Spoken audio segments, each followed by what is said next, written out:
Hello everyone, this is Jerome Waddle, and today's reading will be from the Red Book Scrutinies, pages 337 to 339, where Jung befriends and is enchanted by Philemon, the archetype of the wise old man.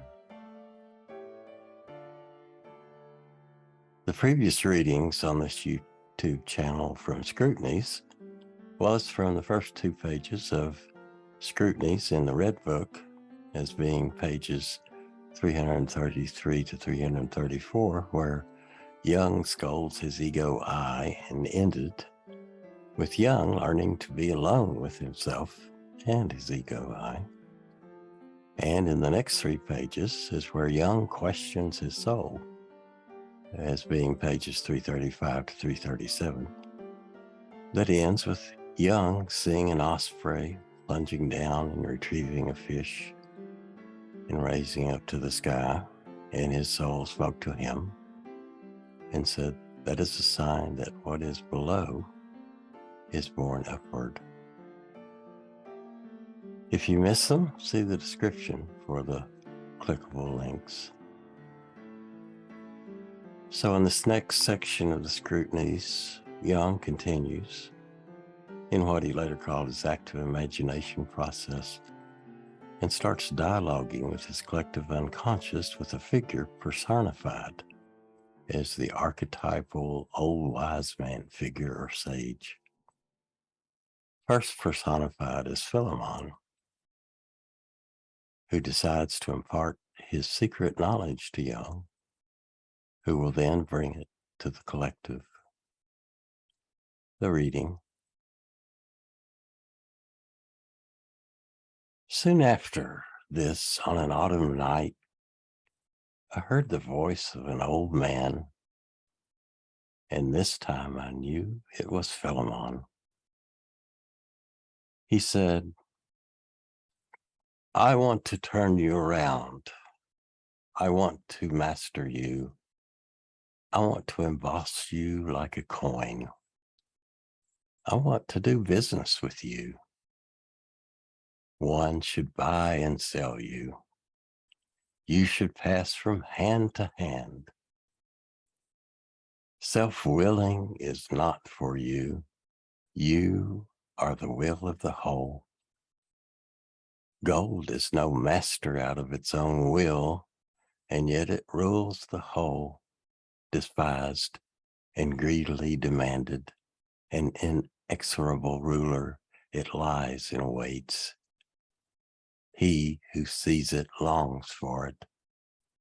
It does not follow one around, but lies silently with a brightly gleaming countenance, self-sufficient, a king that needs no proof of its power. Everyone seeks after it, few find it, but even the smallest piece is highly esteemed. It neither gives nor squanders itself. Everyone takes it where he finds it and anxiously ensures that he doesn't lose the smallest part of it. Everyone denies that he depends on it, and yet he secretly stretches out his hand longingly toward it. Must gold prove its necessity? It is proven through the longing of men. Ask it, who takes me? He who takes it has it. Gold does not stir. It sleeps and shines. Its brilliance confuses the senses. Without a word, it promises everything that men deem desirable. It ruins those to be ruined and helps those on the rise to ascend. A blazing hoard is piled up. It awaits its taker. What tribulations do men not take upon themselves for the sake of gold? It waits and does not shorten their tribulations. The greater the tribulations, the greater the trouble, the more esteemed it is. It grows from underground, from the molten lava. It slowly exudes hidden in veins and rocks. Man exerts all cunning to dig it out, to raise it. But I called out dismayed, "What ambiguous speech, O Philemon!" But Philemon continued, "Not only to teach, but also to disavow. Or why then did I teach? If I do not teach, I do not have to disavow. But if I have taught, I must disavow thereafter. For if I teach, I must give others what they should have taken. What he acquires is good, but the gift that was not acquired is bad. To waste oneself means to want to suppress many. Deceitfulness surrounds the giver because his own enterprise is deceitful. He is forced to revoke his gift and deny his virtue. The burden of silence is not greater than the burden of myself that I would like to load onto you. Therefore, I speak and I teach. May the listener defend himself against my ruse, by means of which I burden him. The best truth is also such a skillful deception that I also entangle myself in it as long as I do not realize the worth of a successful ruse. And I was startled again and cried, "O Philemon, men have deceived themselves about you. Therefore you deceive them. But he who fathoms you fathoms himself." But Philemon fell silent and retired into the shimmering cloud of uncertainty. He left me to my thoughts. And it occurred to me that high barriers would still need to be erected between men, less to protect them against mutual burdens than against mutual virtues. It seemed to me as if the so-called Christian morality our time made for mutual enchantment. How can anyone bear the burden of the other if it is still the highest that one can expect from a man, that he at least bears his own burden? But sin probably resides in enchantment. If I accept self-forgetting virtue, I make myself the selfish tyrant of the other, and I am thus also forced to surrender myself again in order to make another my master, which always leaves me with a bad impression and is not to the other's advantage. Admittingly, this interplay underpins society, but the soul of the individual becomes damaged, since man thus always to live from the other instead of from himself. It appears to me that if one is capable, one should not surrender oneself, as that induces, indeed even forces, the other to do likewise. But what happens if everyone surrenders themselves? That would be folly. Not that it would be beautiful or a pleasant thing to live with oneself, but it serves the redemption of the self. Incidentally, can one give oneself up? With this, one becomes one's own slave. That is the opposite of accepting oneself.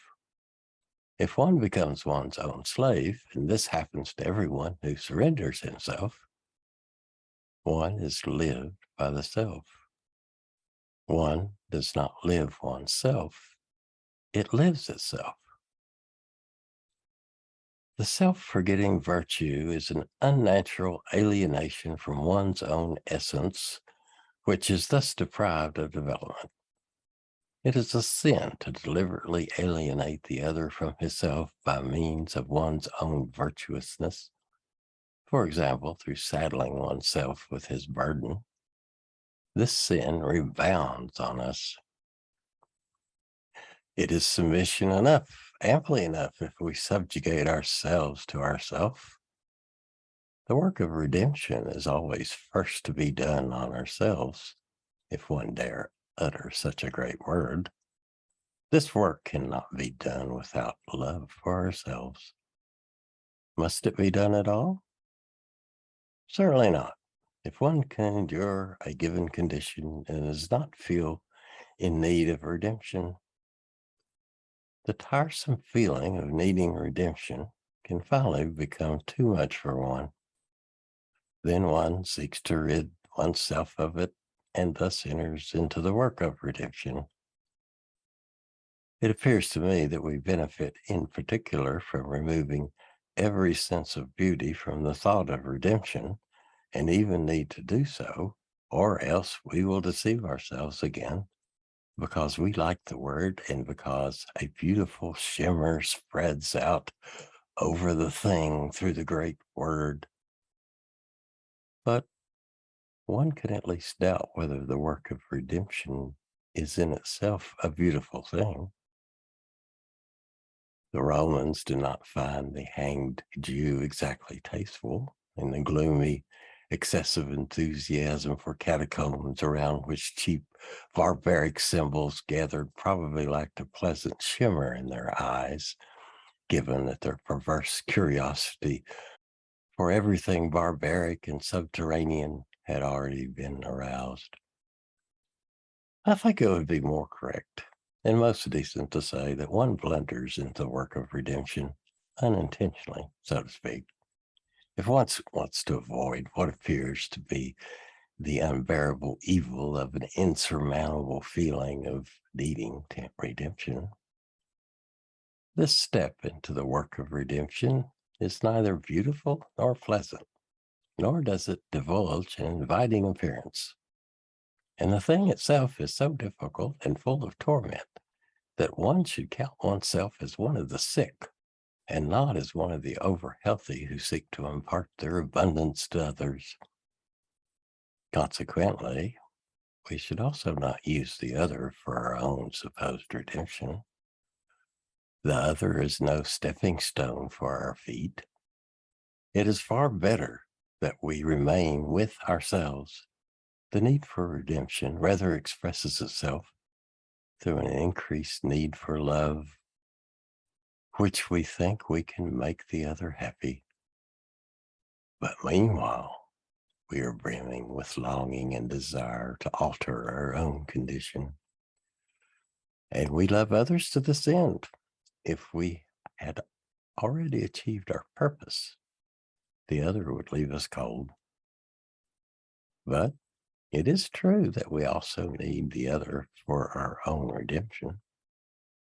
Perhaps he will lend us his help voluntarily, since we are in a state of sickness and helplessness. Our love for him is, and should not be, selfless.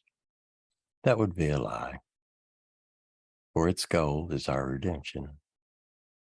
Selfless love is true only as long as the demand of the self can be pushed to one side.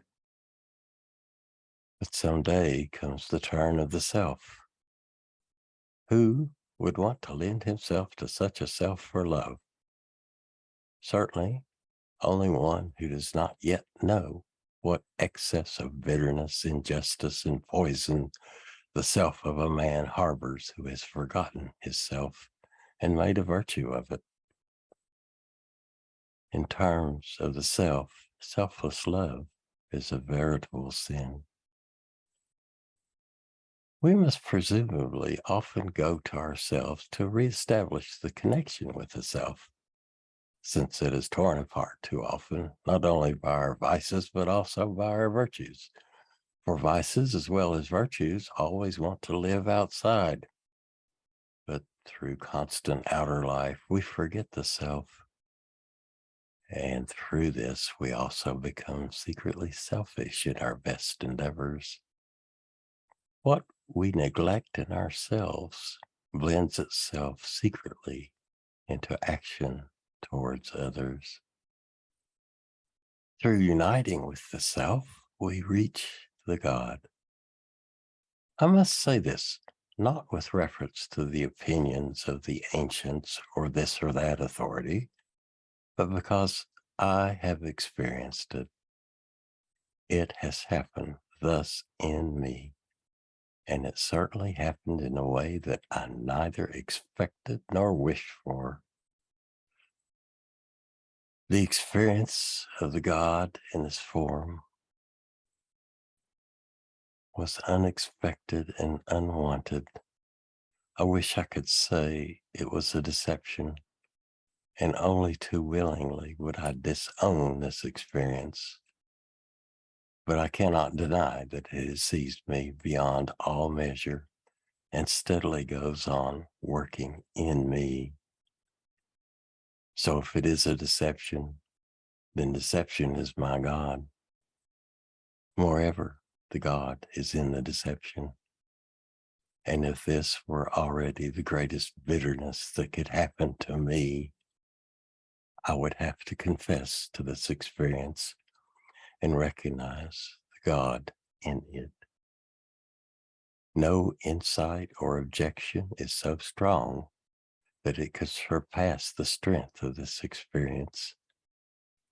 And even if the God had revealed himself in a meaningless abomination, I could only avow that I have experienced the God in it. I even know that it is not too difficult to cite a theory that would sufficiently explain my experience and join it to the already known. I could furnish this theory myself and be satisfied in intellectual terms. And yet this theory would be unable to remove even the smallest part of the knowledge that I have experienced the God. I recognize the God by the unshakableness of the experience. I cannot help but recognize him by the experience.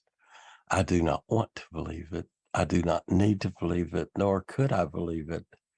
How could one believe such?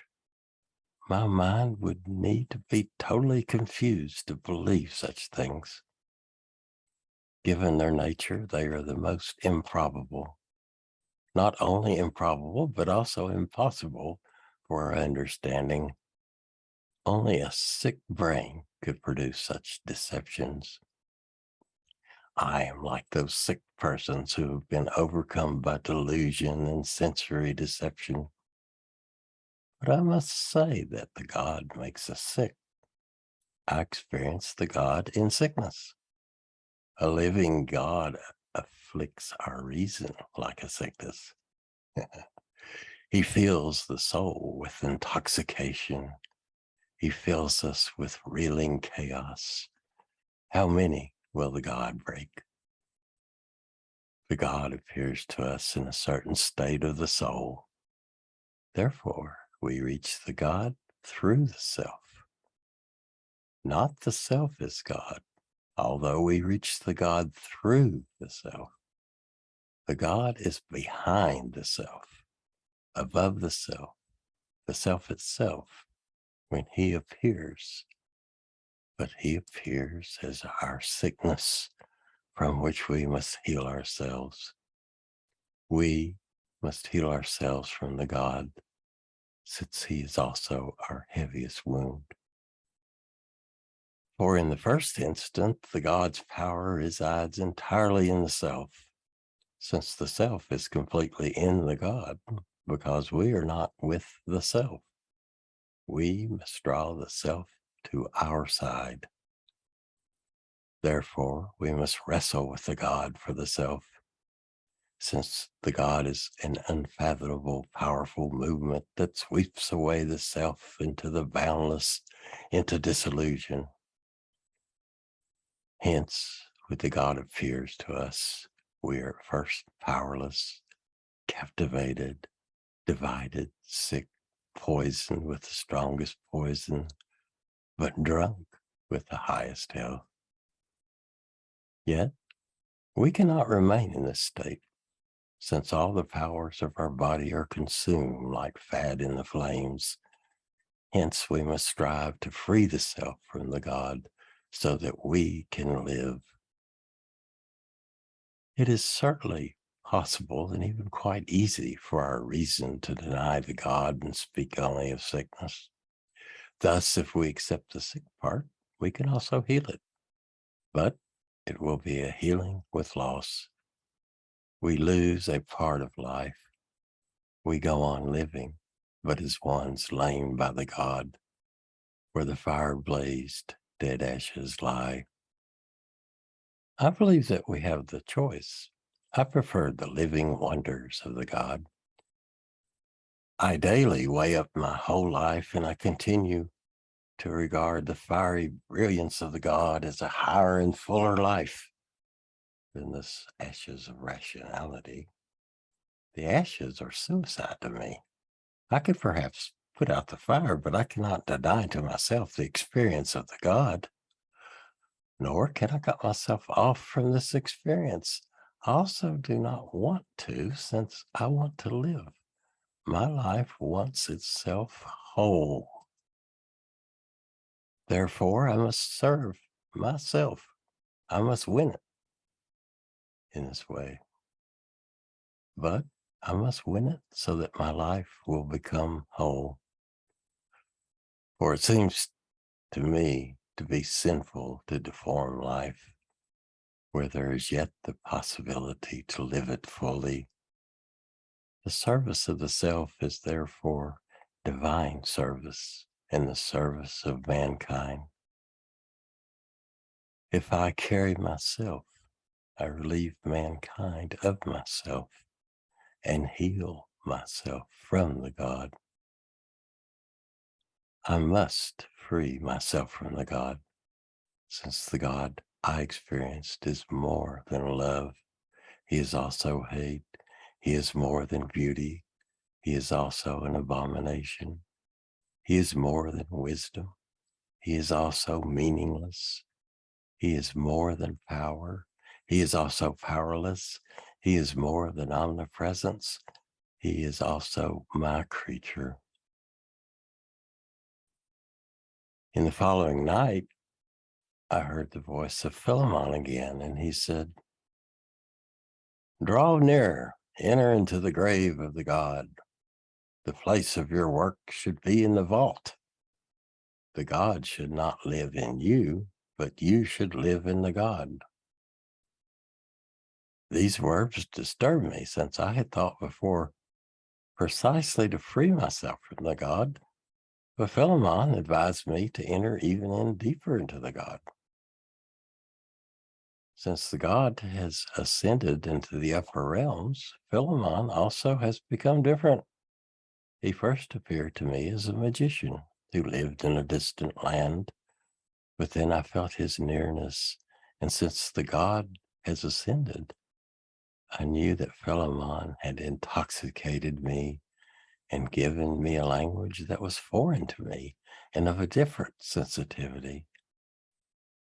All this faded when the God arose, and only Philemon kept that language. But I felt that he went on other ways than I did. Probably the most part of what I've written in the earlier part of this book was given to me by Philemon. Consequently, I was as if intoxicated, but I noticed that Philemon assumed a form distinct from me. Thanks for listening. In the next section, Jung dialogues with the three shades of the dead. As you may or may not know, these preliminary sections of Scrutinies are building up to the section that Jung called the 7 Sermons to the Dead portion, and he published that particular portion and gave private copies to his most trusted clients and associates long before the Red Book was ever published.